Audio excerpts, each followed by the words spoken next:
I'm Richard from Envision.com, and in this blog I was going to talk to you about obstruction glasses and how they're used for treating my optic atrophy. First of all, the obstruction glasses are things in our you see in our picture on our website. They look like, well, there's various of them. They look like this. There are sunglasses with very cheap sunglasses with one lens popped out and then the other lens left in, but then you tape over the lens with black tape as a way of blocking out vision in one eye, but not completely. So when you put on one of these, I'm seeing out of my left eye almost completely, except for the frame, of course, but I'm seeing peripherally out of my right eye, so yeah, sort of the extreme periphery. So that keeps the right eye active, but mainly using the left eye in my case. And this is better than a patch, because a patch completely covers one eye, and in that case the eye kind of goes to sleep, whereas in this case the eye is still able to stay awake. That's why we use these glasses. Of course, we have the Ovis glasses, and then we have, hold on,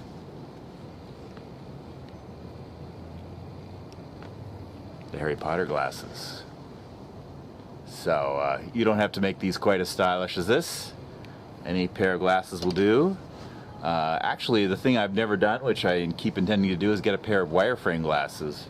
It actually might help to have a little less frame so that it would clear your vision. But these are so fun that it's hard not to wear them. So anyway, try wireframe if you had to. They're a little more expensive, but then you can have less material essentially getting in the way of your vision. So which one shall I wear? The Harry Potter while I talk to you. So the reason we use obstruction glasses are twofold, really. The main reason actually we use obstruction glasses is for eye dominance and trying to balance out if we're overusing our dominant eye, which in this case is my right eye. Then we're balancing out the use of the eyes by wearing these obstruction glasses. And that is true for me. I have a very dominant right eye.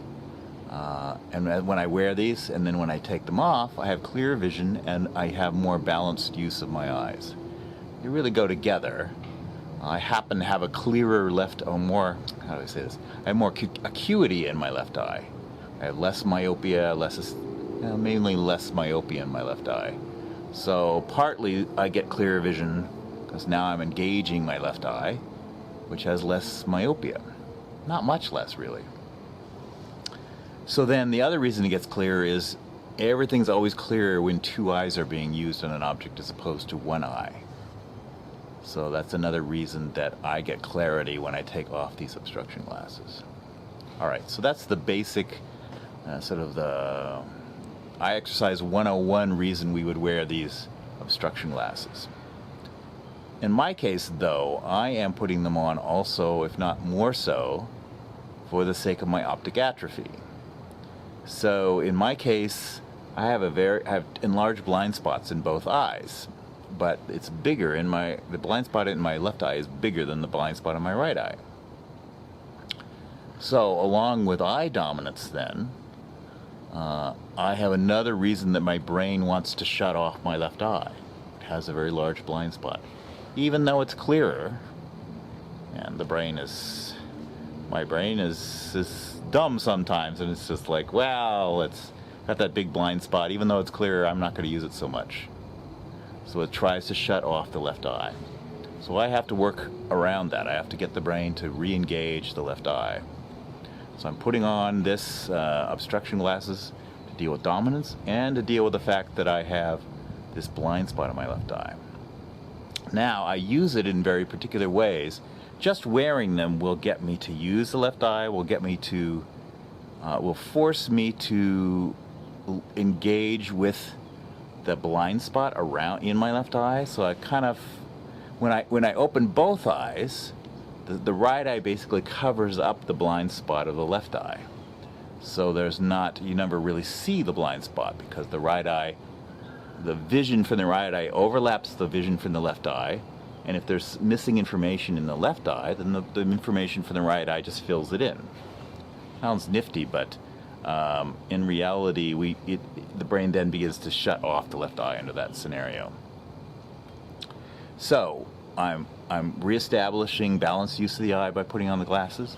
I'm engaging with that blind spot a little more because now I've got the right eye covered. The blind spot now becomes obvious to me. There is basically missing information in my visual field of the left eye. So, for instance, if I look at something, I'm going to turn the camera around here. And if I look at these are on my deck.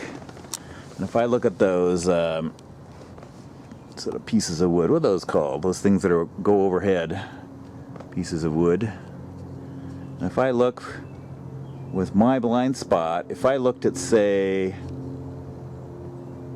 I'll show you three here. If I looked at the one on the right of these three, the one in the middle would disappear for me. So that's where my blind spot is. If I look at the one in the middle, the one on the left would disappear. So I'm always got a blind spot just to the left of where I'm looking. So if I were looking at type, I think I'll show you this type. Ooh, here we go. Now we're looking at a line of type. If I look at the A, the N disappears. If I look at the N, the O disappears. If I look at the O, the I disappears, and so on. For me, everything just to the left of where I'm looking disappears. So, an exercise for me is to put on the obstruction glasses and look at something like this O, and then try to see if I can see the I. Because the I will be in the blind spot. It's sort of semi there. And the more I can engage my brain to look at that letter, the more I get to use the blind spot, essentially. So it's really the principle is sort of use it or lose it. In this case, with a blind spot, I've kind of already lost it, and yet I haven't. So I would say I'm starting to use the blind spot again as a way of reinvigorating it or trying to give it new life. So in that case, maybe it's a bit of use it or lose it, but I'm sort of going backwards and trying to, I've already lost it, and now I'm going to try and reinvigorate it, bring it back to life. And who knows, really, the cells are dead, they're alive, they're semi-alive, who cares? If I can get them to work, I can get them to work. And for me, I've experienced my blind spots getting smaller through exercises like this. So to me, it means there's something there left in them. So that's using obstruction glasses for optic atrophy in terms of stimulating a blind spot. So give this a try if you have those kinds of issues, and see for yourself.